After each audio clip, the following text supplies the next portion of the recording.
Welcome to the Freak Show, fellow freaks. I'm Matthew Brockmeyer. And I'm Christa Carmen. And this is Murder Coaster.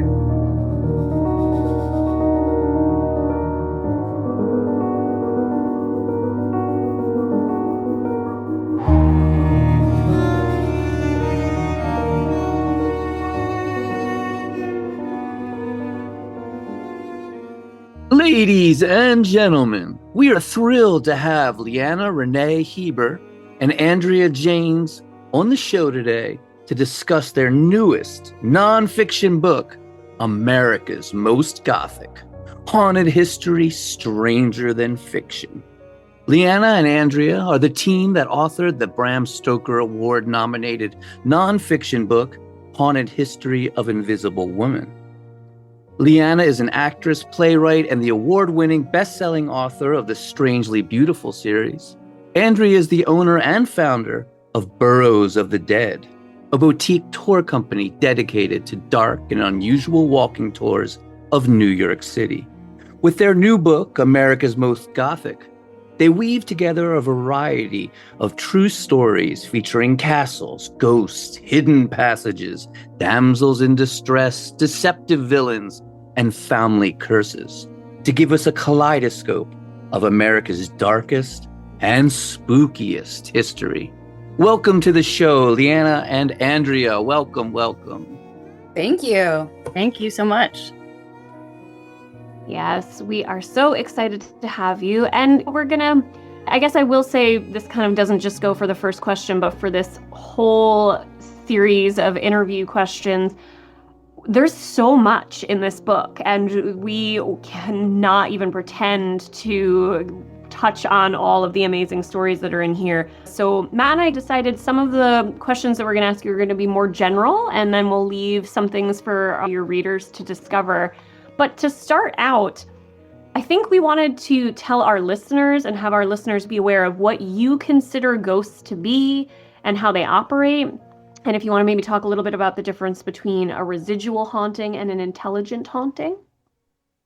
Yes, I love that. I love that so much because I always make the distinction between ghosts and hauntings. And I feel like Leanna can talk more about ghosts and I can talk more about hauntings. I don't know if that's reductive, but for our listeners, there is a difference, and the ghost is defined as the apparition of the dead, and the haunting is described as a residual trace of action that has taken place on that site. You can have a haunting and not necessarily a ghost, although you can't have a ghost and not a haunting for the most part. And I love hauntings because I love the idea of alternate explanations, and I'm also obsessed with time travel and the idea that there's like a glitch in the matrix or there's a time slip or something that explains the haunting is fascinating to me, and love the idea. And then the idea of residual history imprinting a sort of like memory on a place seems to make a lot of sense scientifically. It feels very logical to me. So I feel like hauntings are, if you do run a little more toward the skeptical end of the spectrum, I think hauntings feel like something that you can get into the world of the paranormal with, but keep your like scholarly dignity intact if you need to. And then for ghosts, I don't know, Leanna, I feel like I have no scholarly dignity. I am I am here for the people and the idea that ghosts are people. And I think because I'm so character driven in the fact that I'm an actor, the fact that I write fiction that is very character driven. When I am doing our nonfiction, I make sure that I don't try to ascribe things to the character of a ghost that is not pertinent to their actual history. So I very much think it's incumbent upon us to not embellish about these things. However, I do think it's very useful when I'm talking to our audiences, whether I'm leading a tour for Burrows of the Dead, or I'm giving a lecture, or I'm talking about this book, to remind everyone that ghosts are people. This is not, we are talking about actual people that actually lived and actually passed away. Andrea has a great little thought of, if you have a descendant and you're talking about this person's grandmother on the tour, would you talk about it differently, knowing that this is like an actual family member? There's a certain amount of distancing that happens a lot of times in ghost lore and in paranormal tourism in general, where there's this distancing of this faraway act that we can be a little bit lurid or titillating about. And I think that's where you go wrong in a lot of this kind of storytelling. Keeping it focused on the fact that the idea of ghosts, even if the haunting proves to not be true. It's an invention of someone. The idea of it being someone, that being a possible loved one, the human connection that we can make with the idea of a ghost as an actual person that is maybe interacting with you. It both served as something very comforting in the idea of why spiritualism was such a rise in the 19th century. The idea that this is someone we can talk with and speak with. It's possibly proof for life after death. All of these kinds of big existential questions. I think that ghosts stand in for all of those things. And I love examining that. I love examining the personhood of the ghost with a big question mark. Yeah, and a ghost story at its heart is really about the living, right? The ghost story is about the teller and how ghost stories serve the living. So belief is not a prerequisite for enjoying a ghost story by any means. And I love the way you said that you weren't ghost hunters because ghosts are people and you don't hunt people. I thought that was such a fantastic line in the book. Thank you. Thank you. That's something I say on just about every panel these days because I think it's so important and it just makes people think about their language. And I'm trying to examine what violence is in our language as a species. And I think that just is I've seen people sit back and go, oh, wait. And I'm not going to go after people who are using the phrase or whatever. It's just, that's fine. It's in the common parlance. But at the same time, I think that it's something that we could just have a discussion about. How do we talk about the possibility of these entities in a way that's still retaining a sense of humanity? And sometimes they scream at them, don't they? They're like, ah. Oh, I hate that stuff. Like back to Leanna's point about the grandmother principle, I literally have had descendants of Triangle Shirtwaist Factory survivors on my tour. And they've thanked me afterwards for treating that story with respect. I came across a press release the other day for a tour that talked about the Brooklyn Theater fire. And it was like 300 people all melted together. And I think, Leanna, that's the point about like how language is employed in these. And I don't want to be pedantic or a major bring down, but sucking the fun out of death. But come on, it's like, that's a disrespectful phrasing. Yeah, you can be respectful and still retain all of the historical horrors. In fact, it's more horrific if you just tell the truth about things. And that's one of the things we tried to do with all of our stories here in America's Most Gothic. We picked stories that we felt we had something to say about. It's a selection of things that moved us. And it's very curated, but again, we're trying to retain a sense of that humanity, even in inhumane situations, especially. I think it's even more important because otherwise then you're just doing additional damage to something that was already disrespectful in the first place. The idea of the Triangle victims, they were being disrespected. Their living bodies were being disrespected by the conditions they were in. Same thing with people that died in a fire where there was not adequate fire exits and all the various other things that serve to. The only reason for me, I think, to talk about any of those things is to remind the living, to make sure that you're speaking with your leaders and the people who are constructing your buildings to make sure that they're safe. Yeah, you know that I agree, and I can't help but think, Andrea, of the bit that you interviewed me for the book. It fits into that whole thing as well.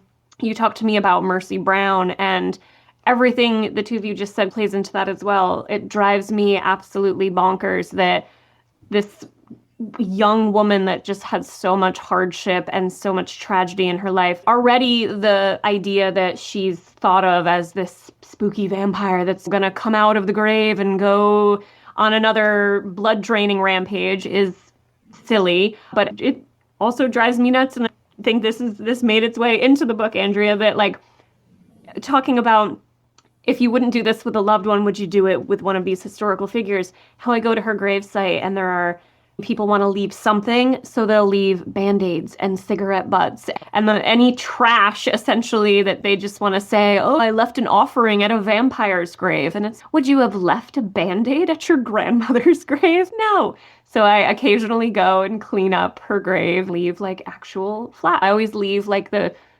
trinkets and the things that people obviously spent time, but anything that's obviously trash goes in the trash. And I just love everything you said, too, about the residual haunting as opposed to the ghosts. It's fascinating. Yeah, I think once you get to know a historical figure by researching their life a little more, you start to have feelings for them, affection or whatever. And once you get to know them, it's a lot harder to treat them like a cipher. Absolutely. And I think, Matt, too, you were interested in the ectoplasm. Did we want to hit on that as well? Have you guys seen ectoplasm? No.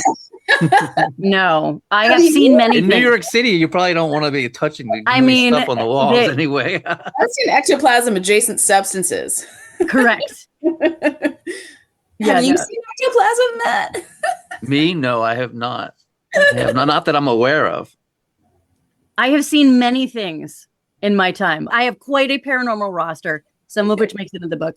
Ectoplasm is something that I'm like, the Victorians just were creative with cheesecloth. It's all that. I love that.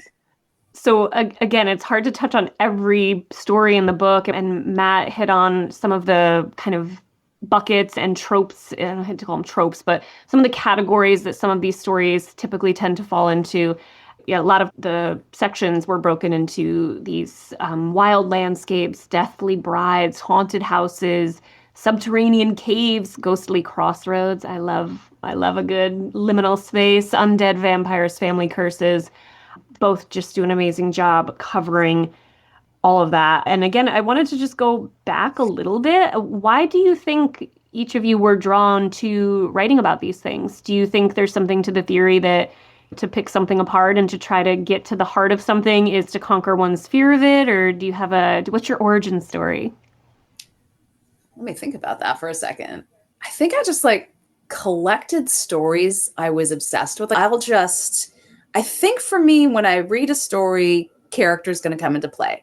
And if there's a character there that I want to talk about, I'm just going to jump on that. I like vanished houses, like the mystery of the plantations in Florida was fascinating to me. I'm obsessed with Melrose Hall in Brooklyn. I don't know. I just picked the stories that appealed to me the most and didn't really think too deeply about why they appealed to me.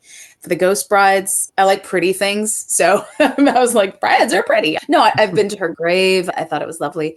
I don't know. I guess maybe somebody with more distance could compile like a list of similarities in all my chapters and be like, this is why you chose these things. I don't know.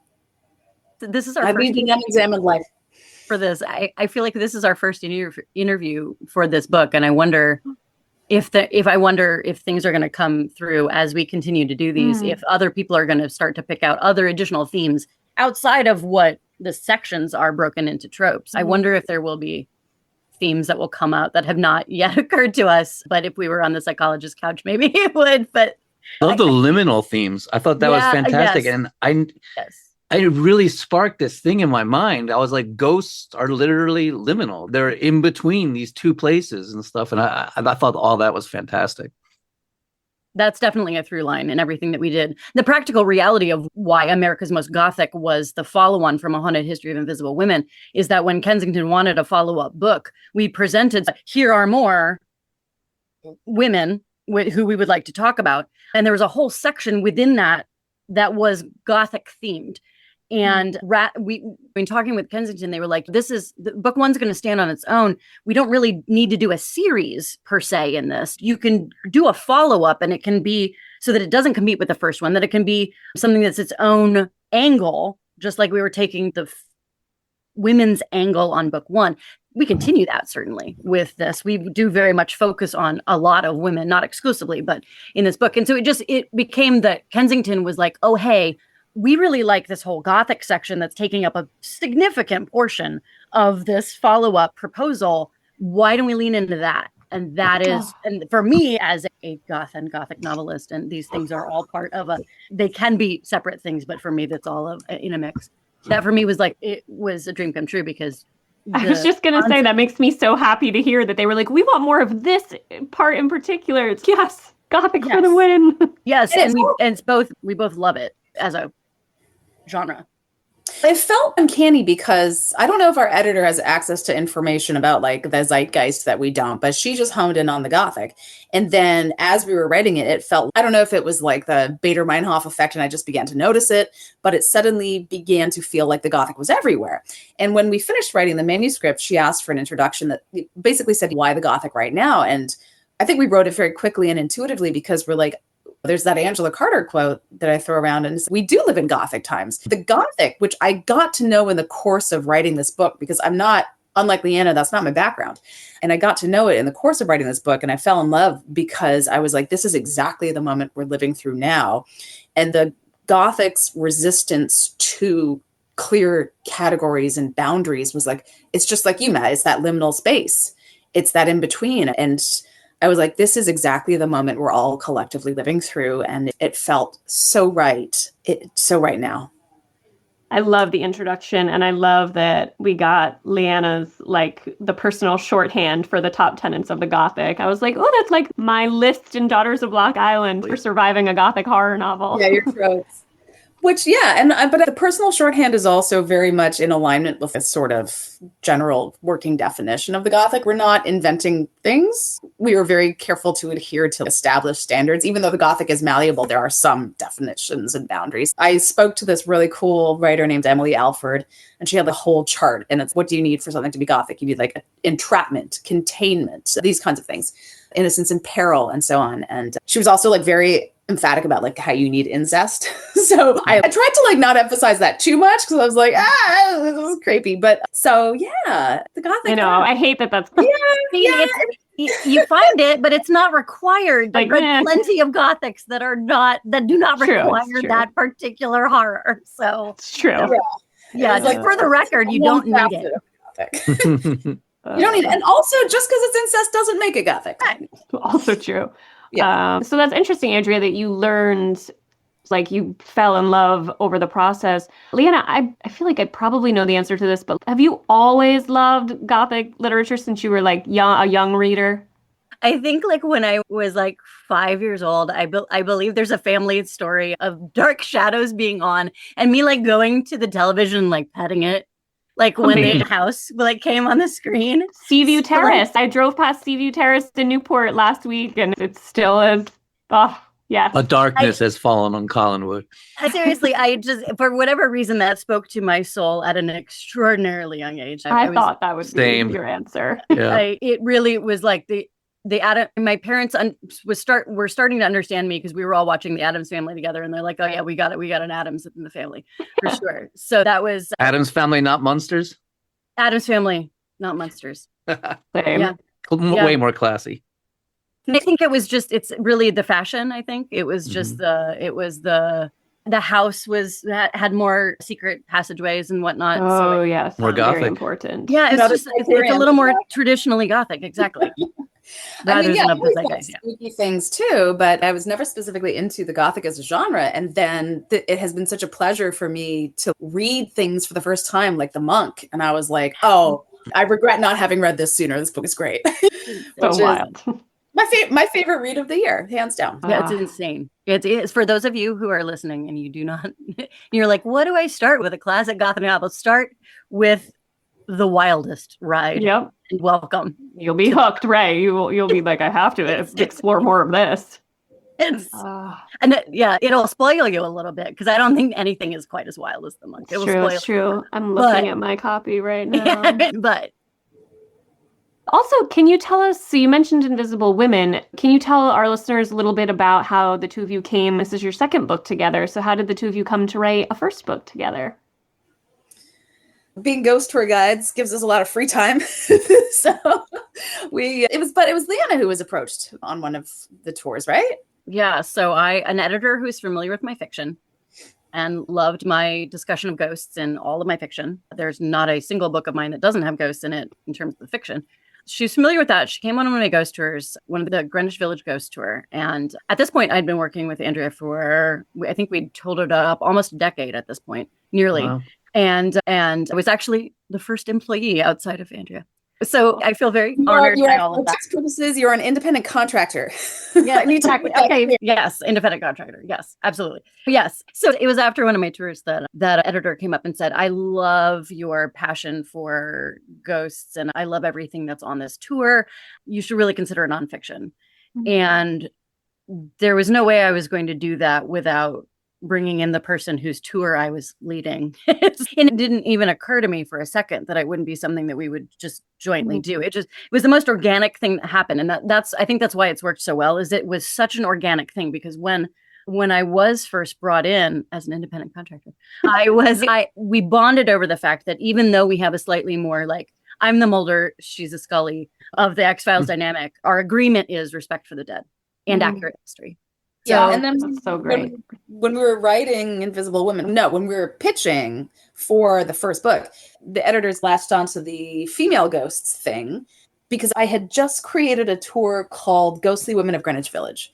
And I truly did it just because I needed some programming in March. And I was like, it's Women's History Month. Let's see what I can do with this. And then I was like, actually, there's a lot of female-centered ghost stories. So I put that tour together. And then as we were pitching, that was like the one they latched onto.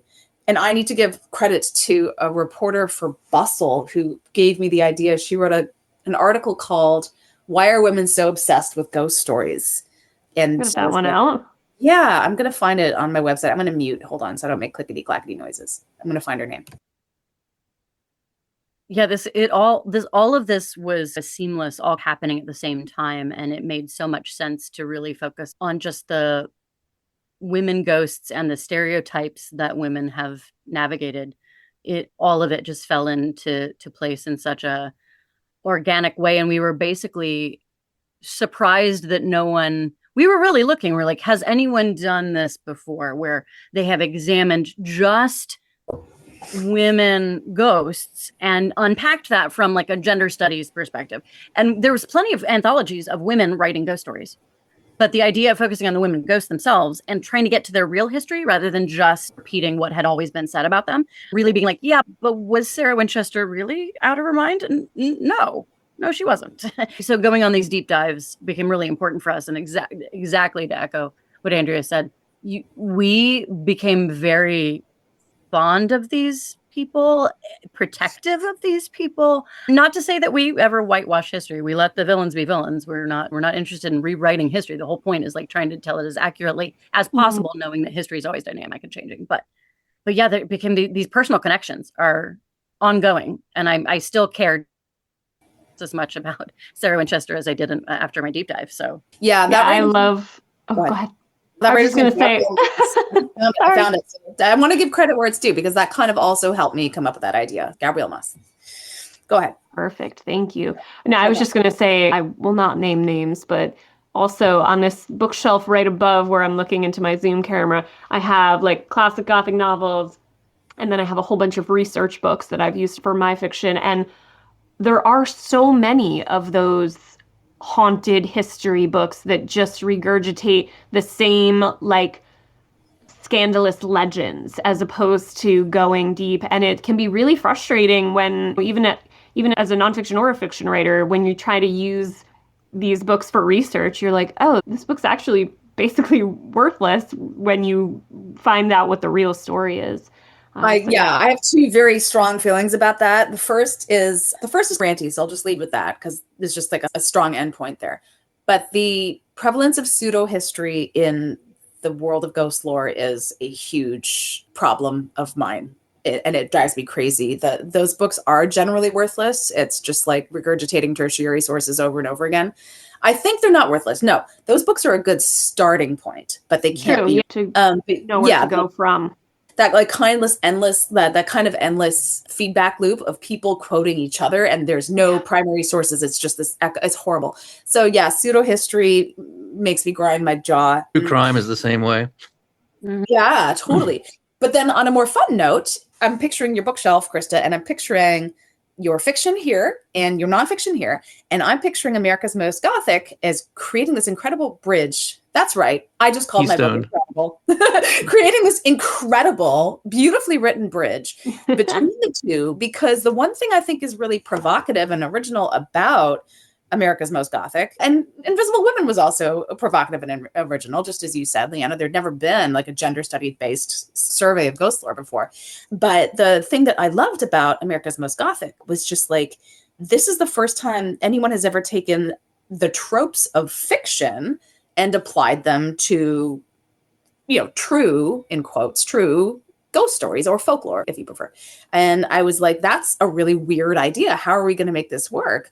But then, thank goodness, Gothic turns out to be all about the malleability between reality and fiction. So I was like, yes. And I thought it was like really just as an intellectual exercise, fascinating. And I loved it. So yeah, there you go. We are the bridge that spans the two worlds. It's very true. It's a cool book. I will definitely be using it for springboards, for ideas, for stories. And it's such a, I do feel I've seen so many people online being like, I can't wait for that to come out. I can't wait to read this. And I'm like, I feel very lucky. Thank you. Please buy it. I know I'm like talking, Matt. I will throw it over to you. Oh, okay. You're so quiet. You're like my husband. He's just like sitting there while I talk a mile a minute. Do you guys consider yourselves modern day spiritualists, or is that silly? No, it's not silly. Not at all. Not silly at all. I do very much. Nice. I do very much. Do you do seances? No, not like that. Not in the performative capacity. So I think conceptually, I would say I am a spiritualist because I talk to the dead. Like I really do. I try to channel them when I'm writing. I go to grave sites and I ask permission of the dead I'm writing about. I'm very much in conversation with these people as these figures. And I do try to like ask for their blessing, especially if I'm particularly worried about, am I going to be able to get to the heart of this when there's been so much misconception? I keep going back to Sarah Winchester, but she's just somebody who's so mythologized and it's so false about who she was. And so I feel like there's just this ongoing conversation. And I think talking to the dead is the core of the idea of spiritualism. I'm not interested in making that. I'm not interested in holding the parlor seances necessarily. I like talking about it. And I do give lectures on spiritualism and its importance in women's rights. And I am actually, as we speak, I'm creating a one-woman show about Victorian spiritualism in which I will play a Victorian spiritualist who will channel 3 various women of history, important women. So it'll be both a women's history offering and also examination of the spiritualist thing. But I would be doing that as an actor. And I would be making a very clear distinction of this is a performer channeling doing a scripted thing. And that is what a lot of the actual performative spiritualists were doing. I am just in the same kind of vein as our book is going malleable between fiction and nonfiction. And where does the chicken and the egg of where does fiction start and nonfiction begin? I'm definitely involved in all of that. And I'm curious to see what kind of conversations with the dead this book will bring up. The connection between spiritualism and women's rights is very fascinating to me. Yeah, I heard, and maybe this is apocryphal, but I've read that Susan B. Anthony once expressed envy because spiritualists were able to command a room and speak loudly. And she always felt very frustrated when she would go to women's rights meetings and every woman in the room would tiptoe up to the podium and softly whisper to make her points. Whereas she would go to a seance and the spiritualists would stride the stage and thunder and their voices would resonate. And she felt deep envy and respect for the spiritualists. But I think that there's this great book by Anne Browdy called Radical Spirits that goes into much more depth about that link. But I think it follows really naturally when you think about how many kind of old ideas, women's rights and spiritualism throw off and throw by the wayside. The idea that only a man can be a religious practitioner, or you need some sort of like interlocutor between you and the heavenly spirit, or like all these. And then initially spiritualism and women's rights ran on a parallel track of like abolition and reproductive rights, and things got derailed. But initially there was this like brief shining moment in like the 1850s where, you know, they thought they were going to create this utopian future where you had direct access to the heavens, you could do and say as you pleased, you had full autonomy over your reproductive rights, and abolition triumphed over slavery. And it was like, that's going to be great. But then by 1858, it was over. And that's because white suffragists threw Black women under the bus to try and secure the vote. And that was the beginning of white feminism. And that's all just history. It's not politics. It's just how it happened. It's how it all got derailed. So yeah, there's a lot of points of contact there for sure. Especially when you look at how much how important the tie-in for the Society of Friends and the Quakers, who were early adopters of spiritualism, because a lot of spiritualism was adopting some of their language of the Shakers and the Quakers and taking that idea of this meditative state by which you could commune yourself, just you and the divine. And then the Society of Friends were ardent abolitionists from their inception, and they were ardently for the idea of educating men and women equally. So that was baked into that sort of religious sect. And there was a lot of founding cities that were Quakers who were escaping religious persecution over in England and coming to this country and trying to like create that utopia that Andrea was talking about. And yes, they did get overruled by the convention that would be happening by the late 19th century. And it's a real shame, because I think that had there been a continued coalition from those utopian ideals, I think it could have been a very powerful thing that might have been able to end slavery sooner. And there were so many Black spiritualists who initially were very drawn to the movement and then left after feeling very blindsided. So there's definitely some downsides to the story. So when I think, Matt, you had asked earlier if I consider myself a spiritualist, I don't, because I consider it a very specific sort of thing. It is a religion. There's a spiritualist church on the Upper East Side. There's the spiritualist camp at Lily Dale. And I'm not a card-carrying member of that particular sect. And also I'm not a medium. So right. I don't possess that skill. No, I don't consider myself a spiritualist, but I have utmost respect for everyone who has that level of belief and ability. Speaking of all of these fascinating spiritualists, both present and from history, if you could facilitate a meeting with one real life figure from, I was going to say from your writing in general, but let's keep it to this book since we're focusing on America's Most Gothic. If you could meet directly with one figure from the book, who would it be? Oh, that's so hard. It's so funny. Leanna and I are just exactly sitting the same way with our hands. I know, you're like mirror images of each other. We're here. It's so funny. The first thing that came to mind for me was Marguerite de la Roque, because I have many questions for her. And there are so many gaps and erasures in her history. So I would love to know a lot more about her story. I would like to sit down with Marguerite de la Roque. Awesome. See, I would love to see a performance of Charlotte Cushman, the actress that was such a celebrity in her time, who is virtually unknown today. I would love to see a performance of hers, but there's always a yearning when I write about something or someone. I want to give something that wasn't given in life. When I'm writing about a historical figure, I really like to see what's something that I could tell them now that they didn't know then. And like wanting to say, Nikola Tesla, you were right, and Edison was an asshole. I just would like to say that to Nikola Tesla. Those kinds of things. She's going to be on your side, Nikola. Seriously. But I feel like in this context, I'm actually going to say Clover Adams, because she was it's this tragic story, and she depression just got the better of her, and she took her own life, and it's deeply tragic. And I just want to sit with her and tell her how much I appreciate her photography.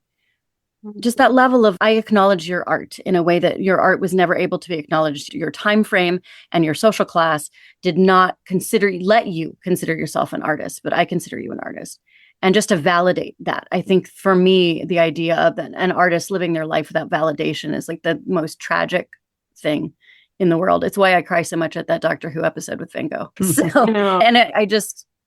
So Charlotte Cushman, yeah, I'd love to see her performance, but she knew she was famous. She got applause in life. So for me, it's who do I want to have acknowledgement that didn't get it? Because that's how I want to spend my time. Makes perfect sense. And I agree. Stories like that, when somebody wasn't given their due and had no idea how meaningful their art was to so many people, it just guts me on a kind of different level. Matt, do you want to jump in? What's the spookiest place that you guys went to? I thought the sugar mill plantation ruins in Florida, for me, were the spookiest, because they were a massive shock to discover, and no one talks about that. And there's definitely an aura, for sure. And of course, it's just like an awful concept. So that was very affecting, I think, and spooky in every sense. The place that felt most lively to me, it wasn't spooky. It was just very lively, spectrally, was Hammond Castle in Gloucester, Mass. It's so fun. Like, it's got the most playful, spooky vibes. And Hammond himself was a prankster. And I just love how that feeling is just in this wild amalgam of different architectural styles just created by a brilliant inventor who knew his whole time he was building it, he was going to leave it to Massachusetts after his death, because he modeled all of it after Isabella Stewart Gardner's, her own museum that she left to Boston. And so for me, that wasn't spooky. It was just really lively. The story that upset me the most, that I literally couldn't sleep after, was the story about Carl Tanzler taking Elena Hoyos's body and disrespecting it. And that's the thing that I got so upset about it that I actually... We covered that. We did that episode. We did an episode on that. It's so horrible. It's so horrible. And I just kept thinking about it, about how just the disrespect of it, the audacity, and so I actually had to write a fiction story where I had a ghost that distributed justice onto him because he never had it in life. And so I had to fictionalize a haunting of this guy that I just came to despise in order to sleep at night. I just was like, I intellectually need this exercise of haunting this horrible dude. You know what freaked me out the most was Katrina Trask giving her children diphtheria by kissing them, thinking that she was going to die. I was like, I cannot. And then she gets better and the children die. It's the most horrible thing. Ripped my heart out. It's the most horrible thing. And that's the last chapter in the book. And we knew we could not end on that note. One of the reasons why we chose that one as the ending one is because she does turn grief around into something positive and productive and beautiful. And she creates an artist colony out of her grief directly. And that's that's a textual thing. But it's so sad. It's so sad. So we had to do a little denouement after that to be like a palate cleanser moment, because it's sad. The funny thing is, Leanna's chapters cover a lot of things I'm genuinely afraid of. They're not supernatural, but anything subterranean, a tunnel, an enclosure, anything vehicular, a road, dead children. I was like, these are literally all my deepest fears. Thank you for writing these chapters. Tunnel. I want to go there, man. What's it called? I don't. Crazy. The Seattle Underground? No. The Hoosac Tunnel. Oh, yes, God. Yes. Oh, the Bloody Pit. It was called the Bloody Pit. Like that's what's Edgar Allan Poe couldn't have done better. It's called the Bloody Pit. And that to me felt like it was a follow-on from our Triangle Shirtwaist Factory Fire chapter. The idea that these workers were striking and these workers were affected and knew they were in dangerous environments, and still they were put back to work. Man. But I always love to look for the helpful ghosts, because there's ghosts that have saved lives and telling people to get out when there's a danger. So there's something beautiful about that in midst of the tragedy. And it's just, that one has so many interesting accounts that I had to stop myself from going down a whole bunch of side rabbit holes about things, because it would have been like 5 times as long. And sometimes shorter is better when you have something as punchy as the Bloody Pit. You don't want to necessarily you don't have to let some of it speak for itself. Right. But it ended up positive. But it ended with the ghost being very helpful and saving that one guy's life twice. I love that story. And I love that he told these stories to local papers. And it was just this, for me, anytime I can find a helpful ghost, it's my absolute favorite thing to find, because that to me is why I love the idea of ghost lore, and also just like celebrating sort of the human resilience of an instinct that you're following. And so sometimes I think some of these things can just be reminders. Some of these stories can be reminders for us to follow our own instincts. And if we're having a bad feeling, to follow it, because it might save your life. Oh, I love that. And I love what you said about, those are some of my favorite horror. I'm dying to read that story that you wrote. I love horror films, literature that the ghost gets their vengeance, because if there was one thing that I do wish could happen in real life, sometimes I just am like, it would just be so wonderful if this person could come back and enact their revenge.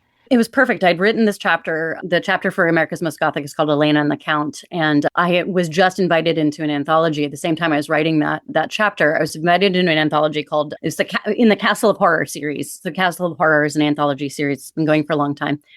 And their upcoming edition was going to be ripped from the headlines. So there had to be something that really was true as the basis for the horror story that we wrote. And I immediately was like, I have to enact spectral vengeance. So because I have German heritage, and because this man was a German who did this horrific deed. I have a German ghost who's watching from the Key West cemetery in Florida where this all happens. This German ghost who's like this protector of the cemetery is like seeing all of this happen. And she's, oh no, this is not befitting of our people. And so she calls upon a Germanic deity. Some of you might know the Krampus adjacent figure of Frau Perchta, she was a pagan goddess that was, of course, demonized by the church after Christianity took hold. And so she became this sort of witch figure. And so I had this ghost call upon the Black Forest entity to come and collect this man. So it was very cathartic. I'll just put it Where do way. we find that? Yeah, please. I want to read this. It's in the Castle of Horror anthology. It's ripped from the headlines, Castle of Horror, Volume 12. And it's called Frau Perchta Comes for the Count. Okay, Awesome. I gotta everything read about that just sounds so amazing. The book itself, I didn't even know about that series, I'm embarrassed to admit. And your story sounds amazing. Can I insert a shameless plug? Yeah, please. If you like Frau Perchta, and who doesn't, come take our Ghosts of Christmas Past tour if you're ever in New York City in December. Because Ooh, that sounds so fun. Talk about all that good stuff. A lot of German folklore in the East Village. So I had to do that. I would never have forgiven myself if I didn't do that. That sounds amazing. I was going to mention that, but yes, I'm glad you did. Yeah. So I feel like I probably know the answer to this because maybe I don't. I'm just going to ask, is there anything that you wouldn't write about?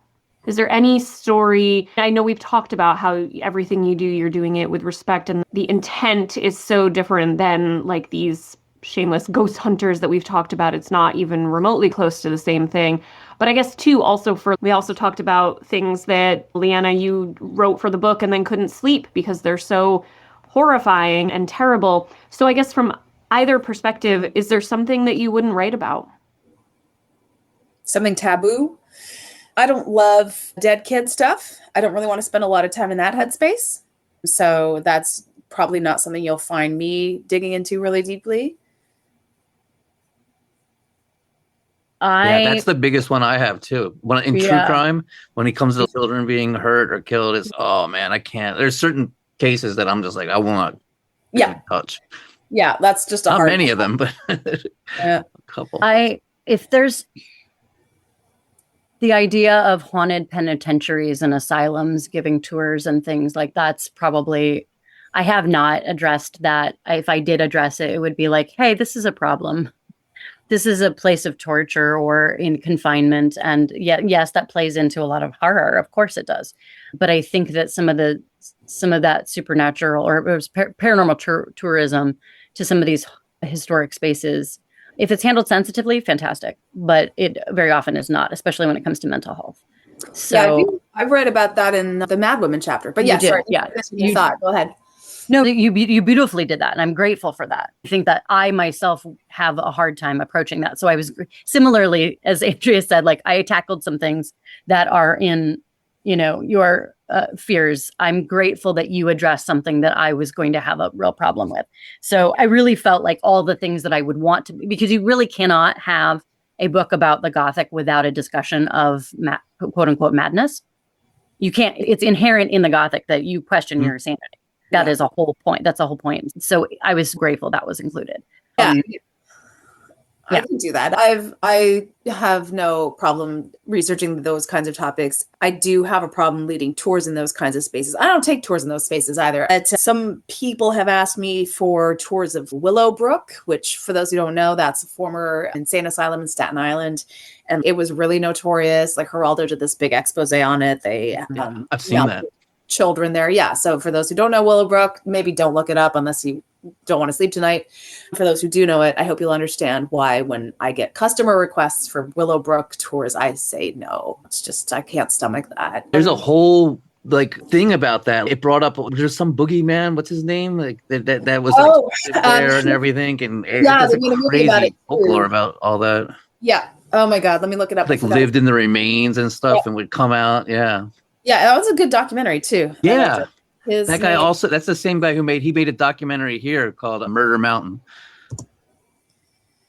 What's the name? I don't think I think maybe I saw the What is the Willowbrook name one, of it? It's but like Urban Myths of New Jersey or something. It's down there. Let me grab the. It was called the Willowbrook State School. I'm sorry, it wasn't actually. yeah, I did see that documentary. It's all clicking into place now. Oh my God.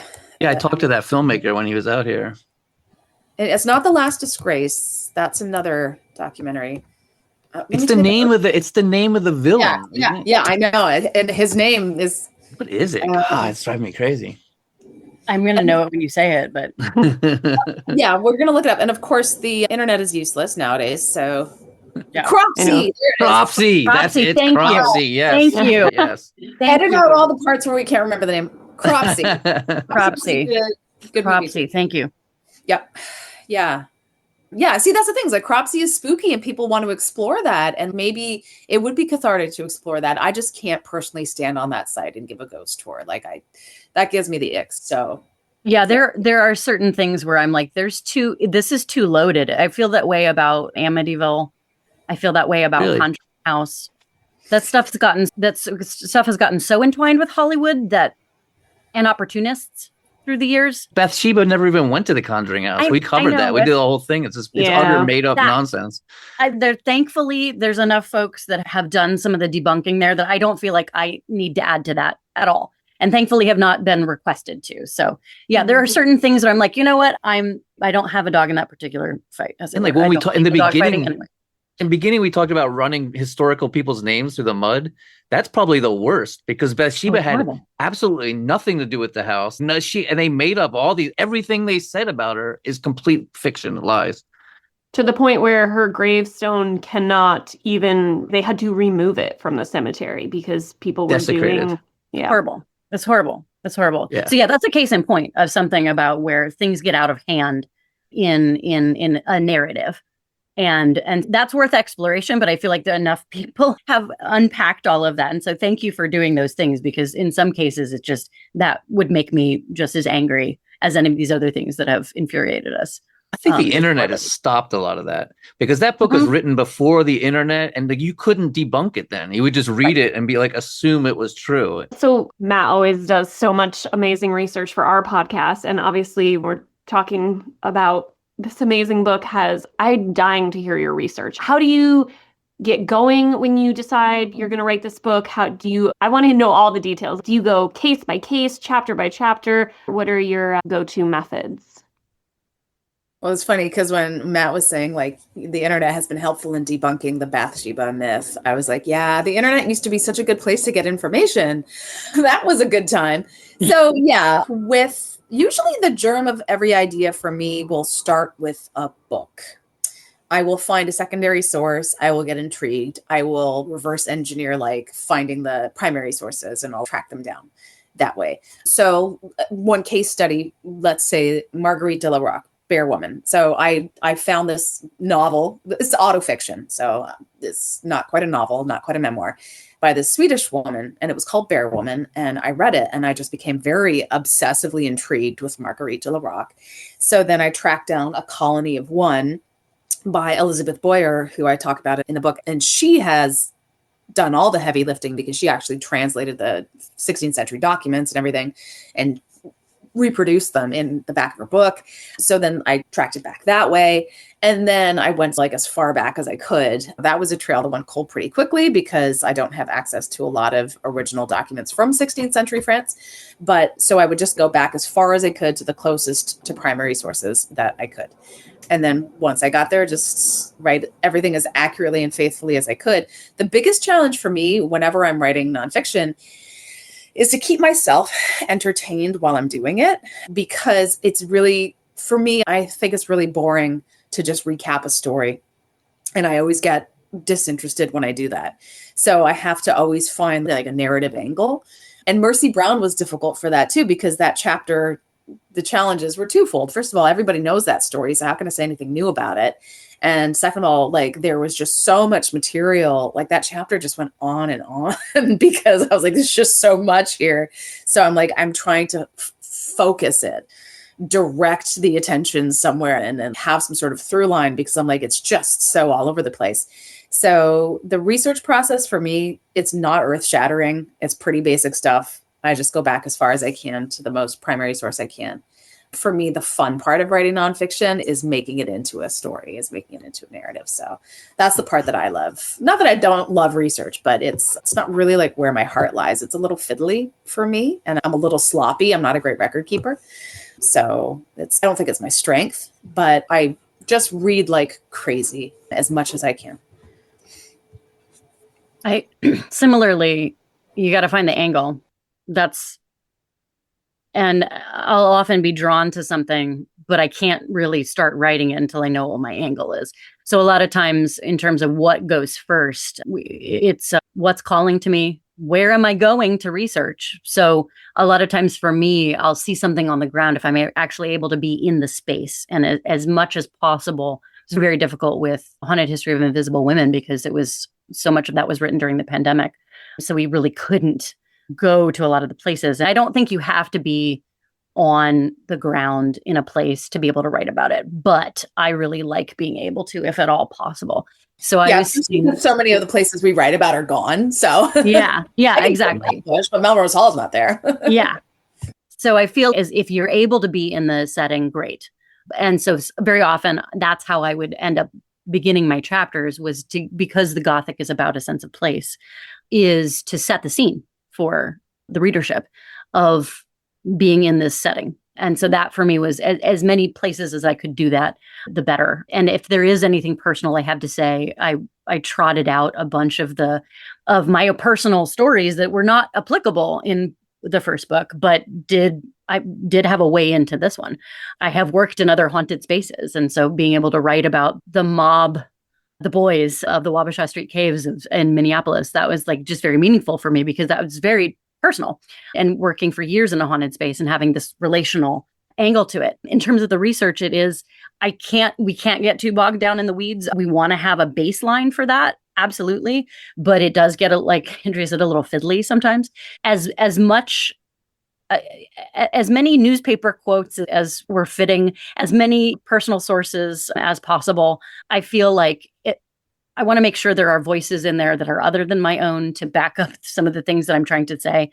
And also I did sometimes want to include some of the bits that are like, okay, this is a really great angle of this story. I have no idea if this is true, but this is keeping me engaged in the ghost ship chapter. There's all of this really rich stuff about the Dash and all of these accounts of the USS Moidor or the HMS Moidor firing on this ghost ship. And no one in any of that is cropped up in all of these different books, and no one had ever gone to see if there was actually ever was a HMS or a USS Moidor as a ship. And there's not been one. So it's like, this is moot. But the idea of a World War II ship firing on a 19th century schooner is such a great image. So it's a great story. So I want to include, here's this thing that is perpetuated, and yet there's never been this ship. And yet, did you know that Nazis reached Maine? So for me, it was like, okay, what are the ways? How can I just dip my toe in, debunk the thing that's not true, or at least remind people like, hey, I don't know where anybody got this from. And then the real historical horror is that there was this whole angle of a downed ship that it took into the 2000s to uncover the truth about it. So for me, a lot of times, like sometimes the falsehoods will end up leading to another even more interesting thing. Yeah, I didn't know about that. That's crazy. Yeah, and I think there's a subtle art to debunking because you don't want to be a killjoy, right? But to debunk and then very swiftly follow it up with some actual historical fact that's just as or even more interesting is where you want to be. You don't want to be a buzzkill. And also, just in terms of my research, I got very lucky. I will admit that I was standing on the shoulders of giants. In Flatbush, you can't go and see Melrose Hall, but in the New York Historical Society, their archives are filled with Colonel Axtell's letters and his will, and there's all kinds of things there. So I'm very lucky to be able to access those things. And then connecting with people who did have a ton of primary source material and were really generous in sharing it. Stephen Walker, a historian in St. Louis, he was very helpful. He had a ton of stuff on the Lemp family, photos, archives, contacts with their living descendants, and he was so generous with that. And then with the Mad Women chapter, the whole story of Hattie Hattie Martindale, her like great great grandson had all of her documents and her literal receipts, tons of photos. So he had all the family archives and memorabilia. And I just got incredibly lucky to be able to connect with people who were willing to speak to us. And I think I had a lot more luck with that the second time, because with the first book, nobody knew who we were and people weren't really as forthcoming. But with the second book, they really opened up and shared a lot of what they had. So research is like 50% diligence and 50% luck, honestly. And I got quite lucky this time, I think. Also, too, it helped that you were trying to restore the truth of Hattie. This was a descendant who desperately wanted to help you debunk all of these misconceptions about her. And I love that. And yeah, of course, people are going to be more forthcoming if you're trying to tell the truth about something. Yeah, for sure. Also, can I say that it was a thrill to just go on Abe Books and buy, like when I was writing the Mad Women chapter, I found this novel, Spinner in the Sun, that was supposedly based on Hattie Martindale. It was so much fun to go and get that book. And then one of the Lemp children, I think it was Annie Lemp, she wrote a history of French literature. I bought a copy of that, held that in my hands. It was nice to hold these documents in your hands, like the letter from the niece of Colonel Axtell, which, by the way, these are the most sprightly, lively letters. They're so engaging. She's so funny. And I'm like, you're writing this in 1770, but if you were writing now, I would follow you on social media because you're so funny. You're so entertaining. And I loved it. I loved just holding those in my hands. That is such a funny, you just made me have a small epiphany about myself when you said that. I never realized that, like, how much of my joy and, I'm going to start this new book about this thing. And then I'm like, clearly I need to go buy 17 new books. What a shame. All my books. Yes, this is so true. It's so nice to be enabled in a way that feels legitimized, right?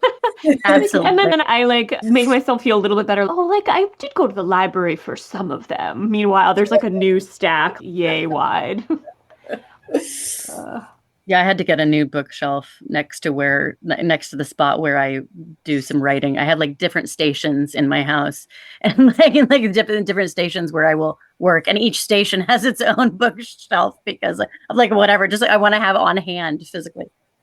Actually, if anyone of our listeners hears any annoying interference that Matt isn't able to edit out on my end, it's because we're having some work done in my basement and I'm getting new bookshelves installed as part of it. This. So I love this. The noise from the basement is just you're actively shelves. hearing. Yes, I love it. You should have said it was ghosts. In the other room too. So if there's anything that doesn't come through, I can repeat it. I think during my whole been good. primary sources, the door opens. Speaking of research books and books in general, what is the scariest nonfiction book you've ever read? I often say this is definitely more true crime, of course. It was very true crime, but so for me it was The Stranger Beside Me by Anne Rule, just because the whole Ted Bundy brashness and that really just impulsive, not caring about getting caught, and in turn not getting caught because you're being so brash.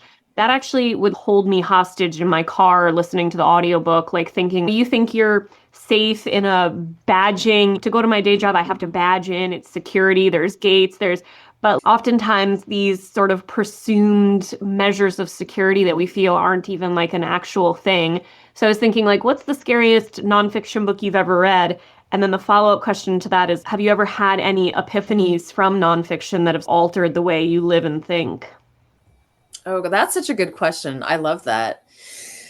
Okay, so I'm just this is recency bias, but I'm just staring at Britney Spears, The Woman in Me, on my bookshelf. That was fucking terrifying. You talk about her in the book. Yeah, I don't have to tell you about Britney Spears in the book, but that scared the shit out of me, that level of psychotic control. Yeah, I did mention her in the book. I had to. I felt morally obligated to. Absolutely. It is a Gothic story. It's absolutely relevant. And I think we can't think of the Gothic as something that's this historical thing. It's an ever-present thing, and Gothic novelists are writing about it now, writing about these themes now. And so I think sometimes the most powerful thing is to take a classical framework and attach it, as Andrea did with the Britney Spears story, to talk about entrapment. My God. That's That's Rachel Harrison's new novel that's coming out, I think, God, any day now. Play Night is a haunted house book that she says is inspired by the media's treatment of women in the 2007s, or the 2000s, but heavily influenced by the whole Britney Spears story.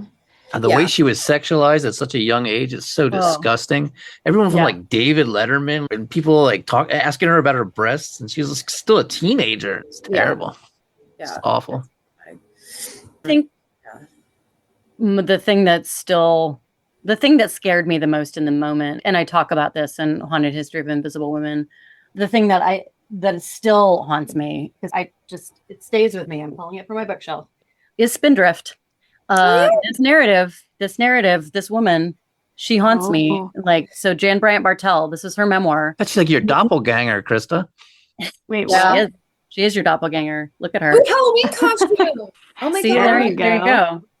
There you go. So Jan Bryant Bartell, we know from the cover copy of this that she doesn't survive this. So you're reading a posthumously published memoir about her time in 14 West 10th Street, which is on all of our ghost tours. And it's one of New York City's most notable, infamous buildings.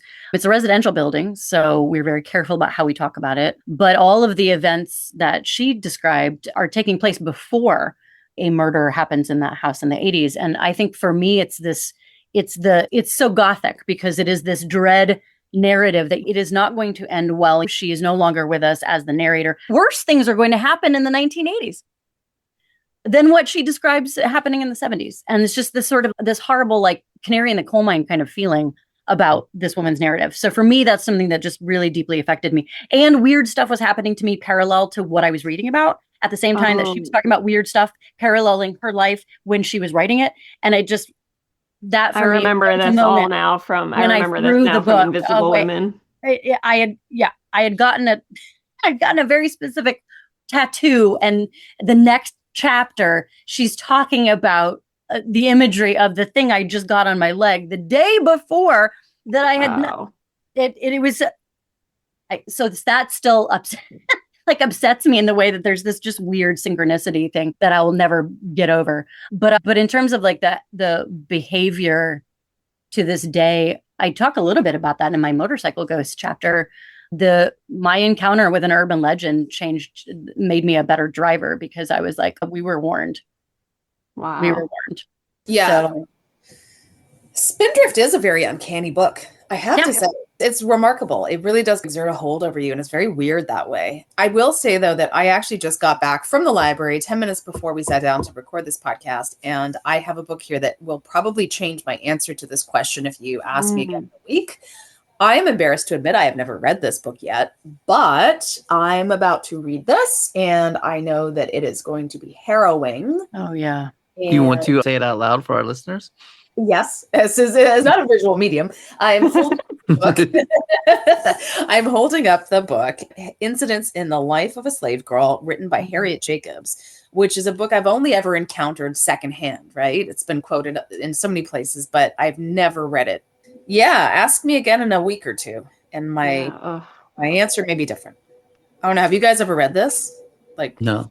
To cover? Same as you. Like, I feel like I've floated around its vicinity for various reasons. Yeah, I've read it as quoted in sections, but not in full. And so, yeah, it should be required reading for everyone. Yeah, this is going to be absolutely, I think harrowing is just the only word I can think of. So I'll let you know. How about the other thing I was curious about in terms of books that you've read or used either for research or just in your pleasure reading or just come across, any book that you've read or picked up where you've said, oh gosh, I wish I had written this, or I wish I had covered this, or any book that you've picked up or read where it's that inspired you to go on and either add something to your tour or inspired you to add the chapter to your book, like any sort of pivotal titles in that sense?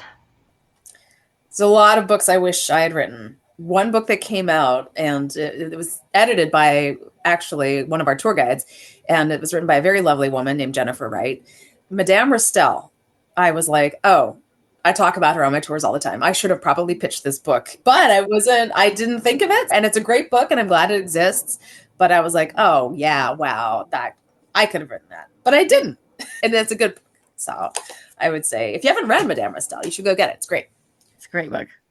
There's a forthcoming book about spiritualism and seances. And so I think that since I'm so interested in all of these things, like there have been several different books about spiritualism and seances and women's rights and all of that have been out in the past couple of years and are forthcoming, all of which I wish I could have been part of that. But at the same time, I wouldn't, if I had done that, then there wouldn't be Haunted History of Invisible Women, because it was like timing wise. And so all of these books will become research texts, and I will quote them in upcoming works of mine. So they'll become part of it in one way or another. I'm like adding all of these things to my library audio, my Libby queue. Yeah, I'm blanking on the one here. Hold on, let me look up the one I'm thinking about. I think Madame Restell by Jennifer Wright looks really cool. Oh, it's great. I don't know how I missed this. Yeah, no, it's great. And she's really nice. Yeah, the amount of books, just the sheer amount of books. I once got like a little notification from the Brooklyn Public Library. It was like, hey, just so you know, if you had bought all the books that you've borrowed from the library these last 5 years, you would have spent $11,000. Thanks for saving the Brooklyn Public Library. Wow, that's such a cool message. That's I want powerful. a message like that. Very happy. I was like, oh, thank you, Public Library. So that is so cool. Powerful.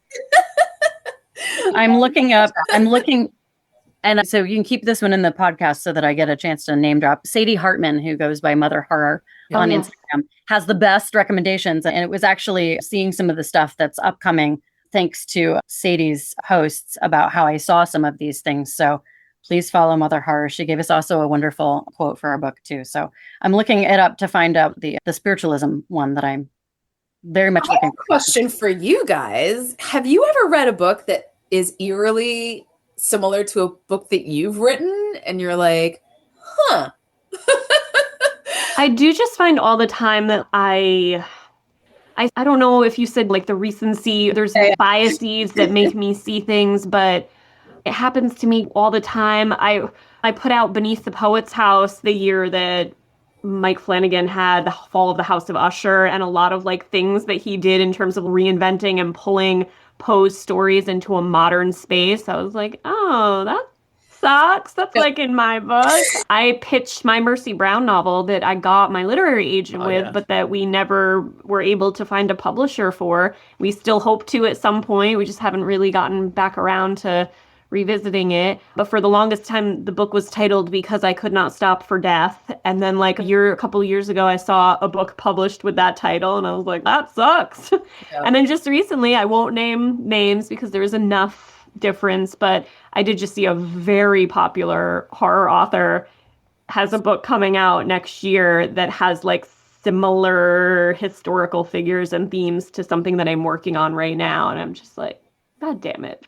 Yeah. Again, there's usually enough difference, and you usually tend to see these things because like you're primed to. So I try not to put too much weight into it, but yeah, and it usually is coincidental. Like I always cite as an example the year The Sixth Sense and the others came out at the same time. Yeah, but it happens so often to me. It's a fascinating phenomenon. I wonder how and why these things occur. Is there really some collective unconscious we're all pulling from? But yeah, and Matt, like, I think this is real. Yeah, like Matt usually picks what we're going to do for the podcast topic, like on our usual basis. I'll throw ideas when I come across something, but from week to week, he's usually got a schedule or a plan. But I feel like sometimes we cover something and then I'm like, oh, that's now a Netflix documentary. It's like we cover it in the same time frame as it becoming or coming back into the popular zeitgeist. Hopefully Andrea's Mercy Brown chapter will mean that you get to the popularity of that work is going to make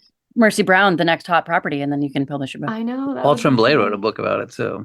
Well, about Mercy Brown? The Pallbearers Club has a character named Mercy that's like, it's meant to be her. You don't know it for a long time. Yeah.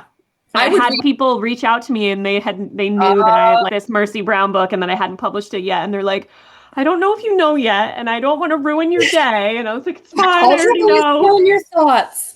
I will reach. When we did the Mercy Brown episode, did you see that on Facebook? Somebody's, oh, look, my friend writes all about Mercy Brown. And I was like, oh, that's interesting. I would like to see this and stuff. And I looked it up. and she was like an undead superhero that was like battling demons and all. It was like a little bit sexual too. There was like, and I was like, that's nice, very good, good for him. You know what I mean? I was like, okay, I found the book. What is it? I found the book that I'm very much looking forward to. When We Spoke to the Dead, how ghosts gave.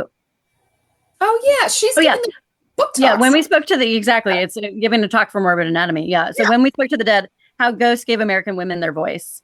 By Lise S. Carter.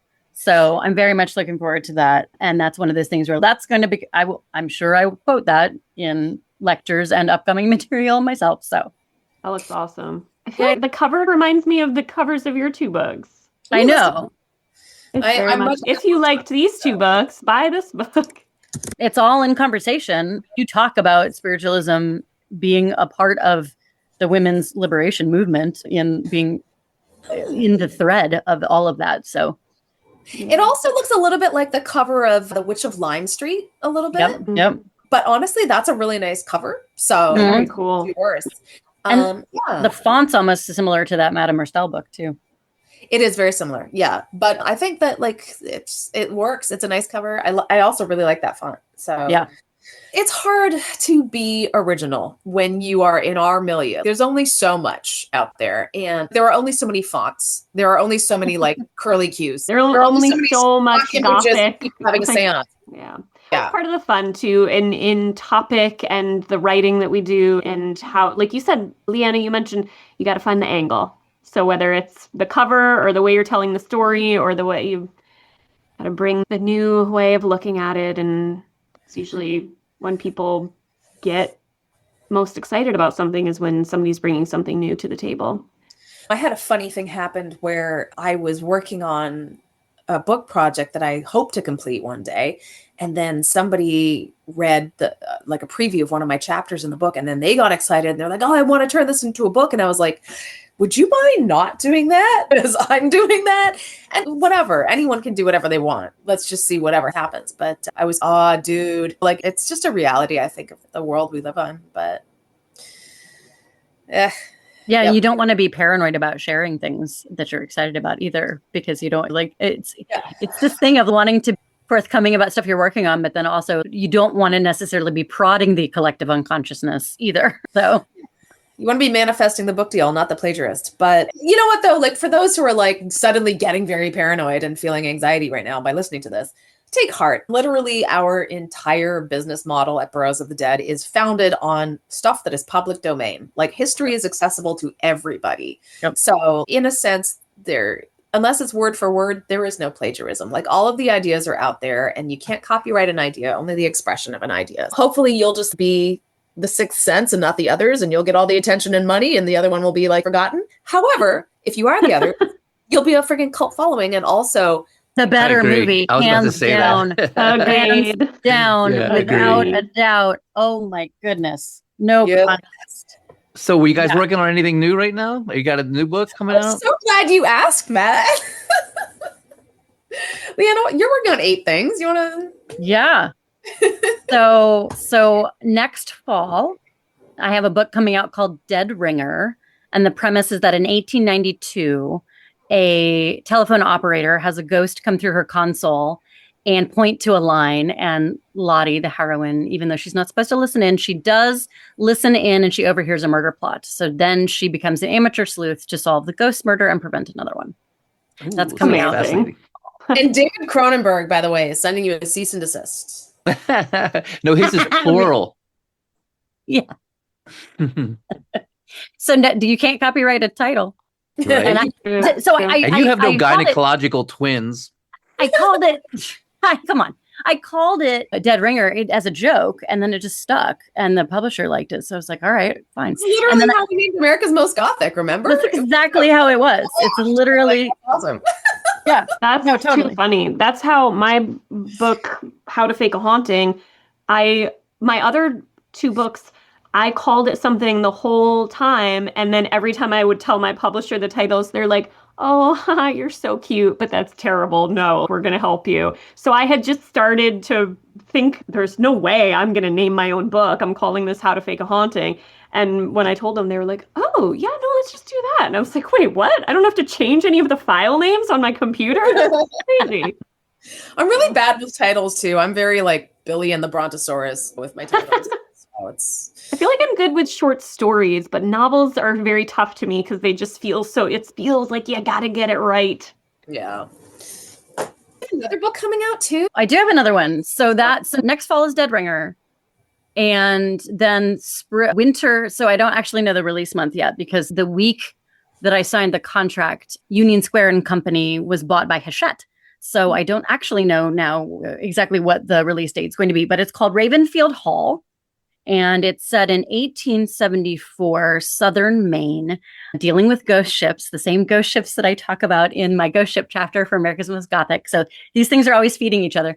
And the storyline is basically a braided, almost Mike Flanagan-esque, braiding different Daphne du Maurier storylines. So it has elements of Rebecca, elements of Jamaica Inn, and elements of Don't Look Now, but as if they were told by a Bronte sister. Oh my God, how that pitch is just has everything you could want. Dripping There's Gothic. all my favorite things in one go. I got to smoosh all my favorite Gothic things into a coastal Gothic fever dream. So it's going to be a YA. It's a young adult. Oh, very cool. I have a So question. that'll be out sometime. How would a Bronte sister write like a Daphne du Maurier novel written by Bronte? What does that mean? What is that in terms of, because I'm writing historically, because it is historical. So it's 1874. So my language is going to be more historical and 19th century than it would be du Maurier's 20th century. Okay. So yes. And also because some of the heroine's situation is very much mirroring Anne Bronte's Tenant of Wildfield Hall and Agnes Grey. Which that's a echo of the title. Okay, I get it. Okay. Yeah, I was trying to parse that. I'm slow. I have a cold, so I'm like a little bit off step behind. No, that is very valid. And I want to know what you're working on. Well, I'm doing something experimental and weird because I couldn't decide if I wanted to write a nonfiction history of Melrose Hall or if I wanted to write historical fiction set in Melrose Hall. So I thought, why not write them both at the same time and see whichever one comes out better or first? Cool. Pit them against each other. How's it going? I love. Oh, I haven't written a goddamn word. Come on, let's be realistic here. First, so they're tied right now. Oh, they're tied. Yeah, I got to research for a year, then deep clean my house, and then You got to rearrange your spice cabinet if you're starting a new project. The only time I ever rearrange my spice cabinet is when I'm starting a new project. Absolutely, you got your sweet, you got your savory. There's a lot. So Leanna knows this. I write very slowly. You write very quickly, and I write very slowly. And so I will get back to you in 5 to 10 years. I'm looking forward to it because I love your Melrose Hall chapter. That was the thing we each had when we were proposing America's Most Gothic, which would become America's Most Gothic. We each had a sample chapter. My sample chapter was on Clover Adams, and Andrea's was the Melrose Hall chapter. And so I think that there's a certain place that those have in our hearts because they've been with us the longest in a certain amount. And I would love to see what you would do with either of those, Andrea. So I hope you will actually write both. Yeah, I would love to see what I do with those too. This is just me saying I'm looking forward to it. So just use the cheerleading as you will. Thank you both so much. You're really like kicking off our episodes on ghosts and ghostly history. So we were very excited to make this work. And do you want to share like where listeners can find you on social media? Yes, and thank you. You're kicking off our interviews. So this exciting is our first one to do. Yeah. So thank you for that. Yeah, so I'm at leannarenehieber.com and I'm on most social medias. I'm trying to be on them a little bit less so that I can write the follow-up to Dead Ringer, which needs to be written. That's my next thing that I'm drafting will be that. But folks can find me on all the different social medias and also make sure that you are checking in because we're going to be doing a book tour and Christa's going to join me for 2 stops on that. So make sure you're following both Christa's stuff and my stuff and Andrea's stuff and Bros of the Dead stuff and Matt, everybody's stuff. Yes. Yeah. To find my stuff, just search up Best Ghost Tour New York City. No. Boroughs of the Dead, like the 5 boroughs of New York, not like William S. Burroughs, not like Burros, not like boroughs of the dead. Although Bros of the Dead. Bros of the Dead. I want to my like ghost hunting parody novel. You know how many ghosts there are in that one? Yeah. Hello, dude. So Bros of the Dead. Bros of the Dead is doing so much fun stuff. And if you are in New York, one of Leanna's chapters in America's Most Gothic is about the Dakota, which is, I think, everybody's favorite building in New York. Well, on the Upper West Side. Oh, yeah, I wanted to talk about that. I forgot to mention that. I'm I'm surprised you didn't bring up Charlie Manson, because he was inspired by John Lennon, and then the movie Rosemary's Baby it was used at Dakota Hotel, and then his followers killed the director's wife. It's just such a crazy linking of all that. And Susan Atkins had been an actual devil worshiper too. It's a crazy wall that I decided not to go down to, because I was trying to celebrate the idea of a haunted house being a community of apartments. And so for me, it was more about the sort of the collective delight of the Dakota lore than I wanted to go down the grisly devil worship stuff. I opted not to do that because I just wanted to. However, Matt, I think, do you know what this means? You have to have us back on another podcast where we talk about this. That sounds great. Yeah. And I had no idea that apartments was made for rich people as opposed to tenements. That was fascinating. I love words and stuff like that. You had to call it something different. The etymology can be political. I prefer French. Oh, yeah.